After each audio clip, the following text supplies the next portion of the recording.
Rise of Maratha we are going to cover. So this chapter is also little bit longer. So we will do part 1 and part 2, right? So let us start and know about the Marathas. So who are the Marathas? The Marathas were a powerful warrior group primarily based in the present-day Maharashtra. They played a major role in Indian history. So basically the Marathas were the people, the powerful warrior from Maharashtra, and they played a major role in Indian history. The Marathas emerged in the Deccan region during the decline of Bahmani Sultanate and later the Mughal Empire.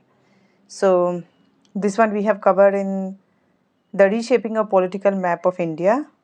Okay, so there we came to know how the Deccan region were there and the Bahmani Sultanate were there and later the Mughal Empire was there, right? So the Maratha emerged in the Deccan region during the decline of Bahmani Sultanate and later the Mughal Empire. During 13th century, most of the Maharashtra was ruled by the Yadava dynasty with Devagiri, that is present-day Daulatabad, as its capital. So in 13th century, Yadava dynasty was there and their capital was Devagiri, right? Most of the by Yadava dynasty with Devagiri present-day Daulatabad as its capital. And after the Yadava dynasty just declined, then the Marathas emerged. The fall of the Yadava dynasty in the early 14th century due to the Khilji invasion from Delhi was indeed a turning point in Maharashtra political and cultural history. So Yadava dynasty was going well in till 13th century, but in the early 14th century it began to decline due to the Khilji invasion from Delhi. And as it began to decline, there was a turning point in Maharashtra in the political and cultural history. Despite the political disruption, this period saw a remarkable cultural and spiritual awakening, especially through the Bhakti movement. So even though a lot of disturbance were going on in Maharashtra, but there was a remarkable change in the spiritual journey, right? In the spiritual awakening, especially through the Bhakti movement. Now what is Bhakti movement and what were the things that has been done, the changes were there, let us see. So the Bhakti movement.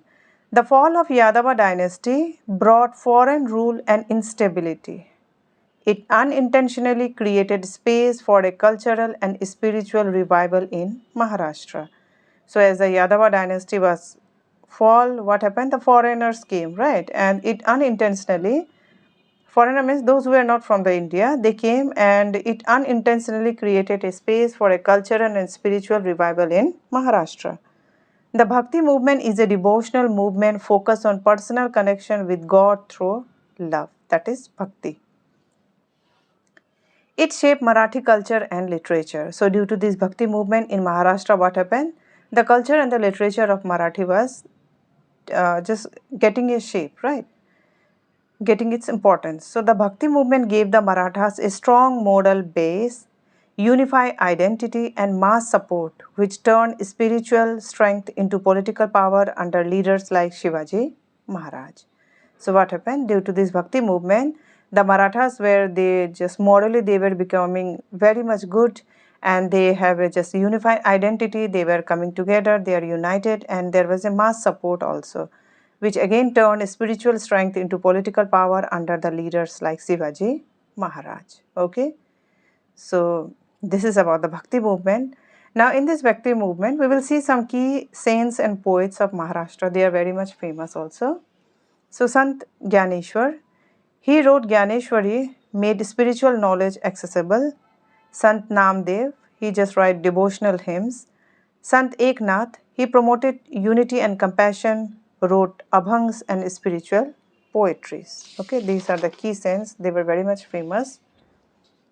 Sant Tukaram, famous for abhangs, emphasized devotions and moral living. And Samarth Ramdas preached strength and duty, spiritual guide to Shivaji Maharaj also. Right? Now we will see the foundation of Maratha power and the rise of Shivaji.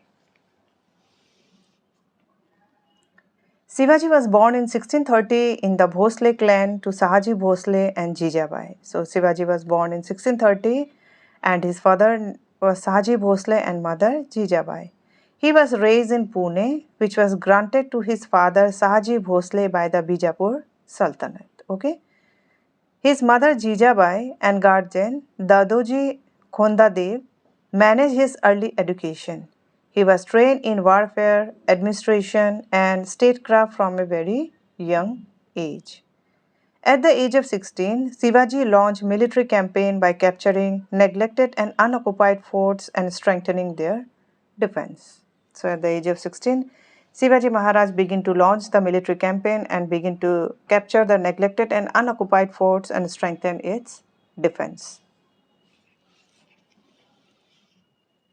He developed a strong vision of Swarajya, that is self-rule, and started forming a loyal group of followers. Now, Shivaji expansion to West Coast. Shivaji realized the importance of sea power to protect the Konkan coast and trade routes.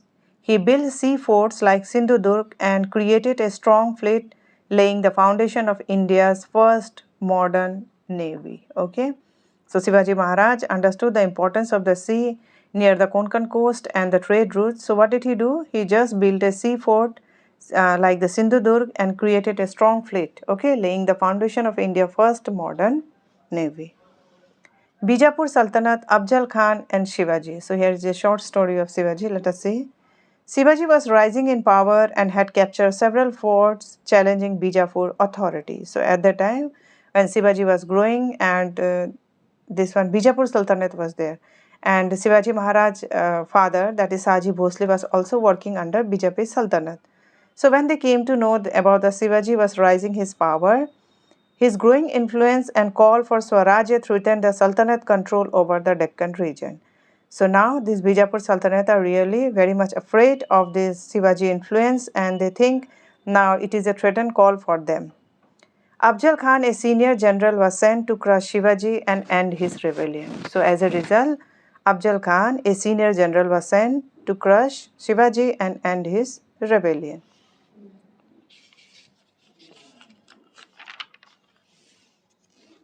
Afzal Khan and Shivaji met at a Pratapgarh fort under a truce. So truce means temporary agreement or peace talk without violence. So for this purpose, Afzal Khan and Shivaji met at Pratapgarh fort.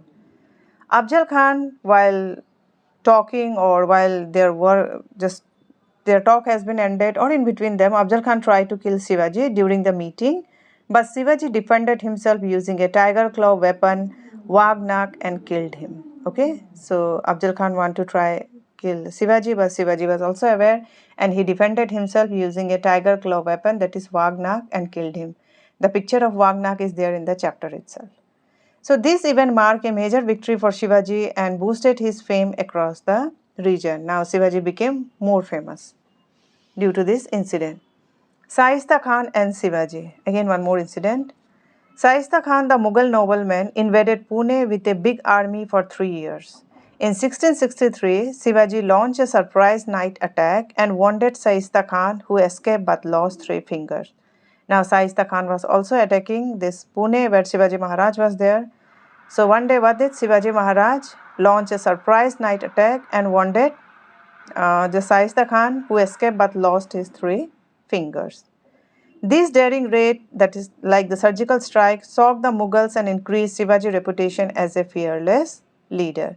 Now, due to this incident also, Shivaji Maharaj became more famous, and now the Mughals are also afraid of Shivaji Maharaj. One more incident, Shivaji and sack of Surat. So Shivaji attack and sack, that is sack means attack and loot a city often during war. Surat, a rich Mughal port city, to weaken Mughal finances and show his power. So now Shivaji thought that he will just attack the Surat. At the time it was a rich Mughal port city, right? So he want to just take away the wealth. He looted wealth worth almost 1 crore of rupees without harming common people or places of worship. So what did he do? He just go there, looted the wealth, but he did not harm the people or the places of worship. He didn't touch it and he never destroyed it. This bold move shocked the Mughals and boosted Maratha strength and treasury. Shivaji's sack of Surat was reported in the London Gazette because Surat was an important British trading port also. Okay, so this incident was reported in the London Gazette also because at that time it was also Surat was a important British trading port. The raid affected European interests and made Shivaji name known abroad also. Due to this Shivaji and sack of Surat, what happened now? The European also came to know about Shivaji Maharaj, that he is a very fearless leader, right? Now one more incident, Shivaji and Jai Singh. Mughal general Jai Singh was sent by Aurangzeb to defeat Shivaji. Now again, Aurangzeb, at the time he was the emperor there, so he sent his Mughal general Jai Singh to kill Shivaji, right? Jai Singh led a strong campaign, forcing Shivaji to sign the Treaty of Purandar. Shivaji had to give up a sizable part of his kingdom. So, with Jai Singh, Shivaji had to give up a large part of his kingdom as a treaty, right? Shivaji was persuaded by Jai Singh to visit the Mughal court at Agra, and after that he called Shivaji Maharaj or forced Shivaji Maharaj to visit Mughal court at Agra, but was later insulted before Aurangzeb and other Mughal general whom Shivaji defeated earlier. But when Shivaji Maharaj was there in the court at Agra, he was insulted before Aurangzeb and the other Mughal general whom Shivaji defeated earlier. Shivaji stormed out of the court, following which Aurangzeb put him under house arrest. So Shivaji just came out from the court, but Aurangzeb, what did he do? He just house arrest Shivaji Maharaj, right? Arrest him in a house, just put him in a house, and now he can't able to go from here. Now Shivaji escaped from house arrest. While under house arrest, Shivaji devised a strategy and began to distribute large basket of sweets and fruits to holy men and Mughal generals. So now Shivaji Maharaj is planning how to just escape from here. So he began to distribute large basket of sweets and fruits to holy men and Mughal generals. Initially, these baskets were checked by the guards, but soon they stopped doing so. So earlier, this basket was checked by the guard, but later on, they stopped checking all these baskets. Shivaji and his son Sambhaji hide inside the basket and escape secretly. So in this way, Shivaji and his son Sambhaji escaped from the house arrest of Aurangzeb. Aurangzeb could never capture Shivaji again, and this clever escape became one of the most famous incidents in Shivaji's life. So after that, Aurangzeb never able to capture Shivaji, and this escape became one of the most famous incident in Shivaji's life, right? Now Shivaji coronation. Shivaji was crowned as king on 1674 at Raigarh Fort. His formal title after the coronation was Sri Raja Shiva Chhatrapati. The coronation formally established the Maratha Empire and Shivaji's sovereignty. Dakshina Digvijay in Shivaji context refer to his campaign and expansion into the southern region of India, that is Deccan and beyond, and it symbolizes Shivaji's ambition to extend his kingdom southward and spread his influence beyond Maharashtra. Now Shivaji Maharaj was crowned as a king, and he has been given a formal title, that is Sri Raja Shiva Chhatrapati. Now also Shivaji Maharaj is known as Chhatrapati Shivaji Maharaj, isn't it? And Dakshina Digvijay is the Shivaji, refers to Shivaji. It is a campaign and expansion into the southern region of India. It means Shivaji Maharaj want to expand his region to southern also, and it symbolizes Shivaji's ambition to extend his kingdom southward and spread his influence beyond Maharashtra. Now Shivaji Maharaj became the king, right? Legacy and admiration of Shivaji Maharaj. A fever claimed Shivaji life when he was 50. Okay, so due to this, Shivaji Maharaj died. European compared Shivaji to Alexander the Great for his military genius and leadership. Bundela Prince Chhatrasal was inspired by Shivaji and considered him a role model for fighting against the Mughal and establishing Swaraj. So not only European, but one Bundela Prince Chhatrasal was so inspired by Shivaji that he considered him as a role model for fighting against the Mughal and establishing Swaraj. Poet Bhushan praised Shivaji as a heroic and righteous king, calling him the protector of Hindu Dharma and a lion against the Mughal. Okay.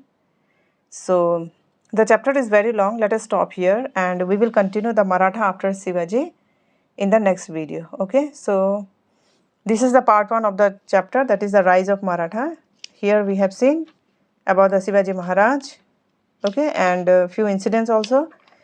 Who were the Marathas, then how the Bhakti movement came, and who were the key saints and poets. Then the foundation of Maratha power and the rise of Shivaji. Then how he expanded to western coast, then Bijapur Sultanate, Afzal Khan and Shivaji, right? Then Shaista Khan and Shivaji, Shivaji and the sack of Surat, Shivaji and Jai Singh, and then Shivaji escaped from house arrest, and then Shivaji Maharaj coronation, and later on its legacy and admiration. So this much for the part 1 video, and later on we will continue from here, the Maratha after Shivaji, right? So thank you for watching until the end.